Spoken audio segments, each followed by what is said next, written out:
கிறிஸ்துவுக்குள் மிகவும் பிரியமானவர்களே, இயேசு கிறிஸ்துவின் நாமத்தில் உங்கள் யாவரையும் அன்போடு கூட நான் வாழ்த்துகிறேன். இந்த நாளிலும் தேவன் நம்மோடு கூட இடைப்படுகின்ற ஒரு வார்த்தை, சங்கீதம் 32 அதிகாரம் 8 வசனம். நான் உனக்கு போதித்து நீ நடக்க வேண்டிய வழியை உனக்கு காட்டுவேன், உன்மேல் என் கண்ணை வைத்து உனக்கு ஆலோசனை சொல்லுவேன். இந்த வார்த்தையின் மூலம் தேவன் இன்றைக்கு நம் ஒவ்வொருவரையும் பலப்படுத்துகிறார். அப்போ இன்றைக்கு உங்க வாழ்க்கையில நீங்க பல பேர் என்ன செய்யறது, இதற்கப்புறம் எதை ப்ரொசீட் பண்றது, ஒருவேளை அது ஸ்கூல் அட்மிஷன்ல இருந்து காலேஜ் அட்மிஷன்ல இருந்து உங்க பிஸ்னஸ்ல நீங்க எடுக்கக்கூடிய ஒரு முடிவுகளாக இருந்தாலும், எந்த காரியமா இருந்தாலும் இந்த வார்த்தை, இந்த வாக்குத்தத்தம் என்ன சொல்லுகிறது என்பதை நம்ம அறிந்திருந்தோம்னா நமக்கு குழப்பங்கள் வராது. ஆண்டவர் சொல்றாரு, நான் உனக்கு போதித்து நீ நடக்க வேண்டிய வழியை உனக்கு காட்டுவேன், உன்மேல் என் கண்ணை வைத்து உனக்கு ஆலோசனை சொல்லுவேன். அப்போ இப்படி ஒரு அப்பா நமக்கு இருக்கும்போது நம்ம நிறைய நேரங்கள்ல என்ன செய்யறோம், மனிதர்களை நாடி போகிறோம். முடிவுகளை எடுக்கிறதற்காக மனிதர்களை நாடி போகிறோம்.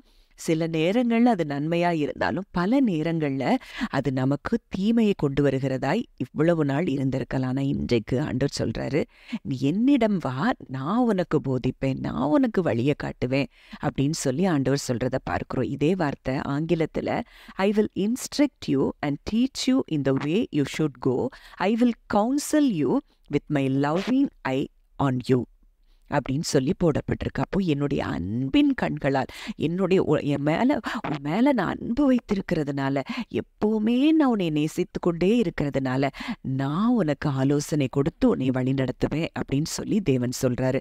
அப்போ இன்றைக்கு எத்தனை பேர் நம்ம அவர்கிட்ட ஆலோசனை கேட்டு நம்ம நடந்து கொள்கிறோம் அப்படிங்கிறத நம்ம பார்க்கணும். அதே வார்த்தையை குறித்து இன்னொரு வசனம் கூட நம்ம பார்க்கிறோம். ஏசாயா 48:17.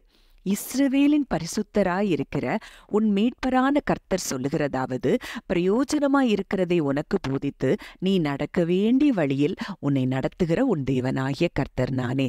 அப்போ இந்த வார்த்தையும் அதே காரியத்தை மறுபடியும் சொல்லுகிறத நம்ம பார்க்கிறோம். அவர் நமக்கு பிரயோஜனமாய் இருக்கிறதை போதிக்கிறாராம். நம்ம என்ன வழியில நடக்கணுமோ அந்த வழியில அவரே நம்மை நடத்தி கொண்டு போகிறாராம். இதை குறித்து வேதத்துல ஒரு காரியத்தை குறித்து நம்ம தியானிக்கலாம். இப்போ எப்படியெல்லாம் தேவன் இப்படிப்பட்ட வேதாகமத்துல ஜனங்களை எப்படி வழி நடத்தினார் அப்படிங்கிறதற்கு ஒரு சின்ன ஒரு உதாரணத்தை நம்ம பார்க்க போகிறோம். இப்போ இஸ்ரவேல் ஜனங்களை மீட்கும்படி மோசையை தேவன் தெரிந்து கொள்ளுகிறார்.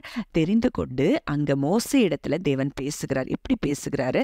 யாத்திராகமம் 3 அதிகாரம் 10 வசனத்திலிருந்து, நீ இஸ்ரவேல் புத்திரராகிய என் ஜனத்தை எகிப்திலிருந்து அழைத்து வரும்படி உன்னை பார்வோன் இடத்துக்கு அனுப்புவேன், வா என்றார். அப்பொழுது மோசே தேவனை நோக்கி, பார்வோன் இடத்திற்கு போவோம், இஸ்ரவேல் புத்திரரை எகிப்திலிருந்து அழைத்து வரவும் நான் எம்மாத்திரம் என்றான்.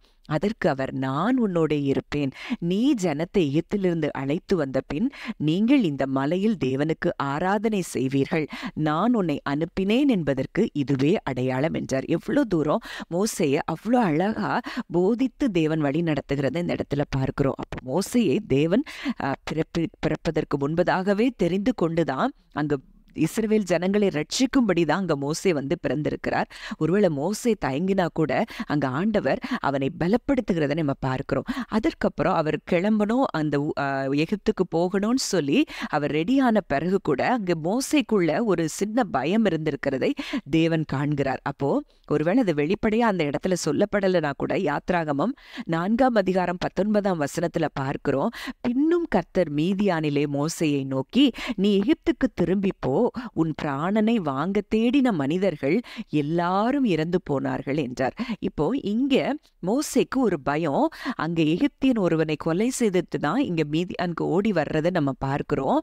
அப்போ அந்த மனிதர்கள் பார்த்தா என்னை கொன்று போட்டு விடுவார்களே அப்படிங்கிற அந்த பயம் இருந்ததுனால ஒரு சின்ன பிள்ளைக்கு ஒரு தகப்பன் வழி நடத்துறது போல இங்க நம் தேவன் மோசையை வழி நடத்துகிறத பார்க்கிறோம். நீ போ, நீ பயப்படாத, அங்க உன் பிராணனை வாங்க தேடின எல்லாரும் இறந்துட்டாங்க அப்படின்னு சொல்லி அவன் மேல் கண்ணை வைத்து அவனுக்கு ஆலோசனை கொடுக்கிறதை பார்க்கிறோம். அப்போ இன்றைக்கு அப்படிப்பட்ட தேவன் தான் நம்முடைய தகப்பனாய் இருக்கிறார். இன்றைக்கு நீங்க யாரை தேடி போறீங்க, மனிதர்களையா தேவனையா?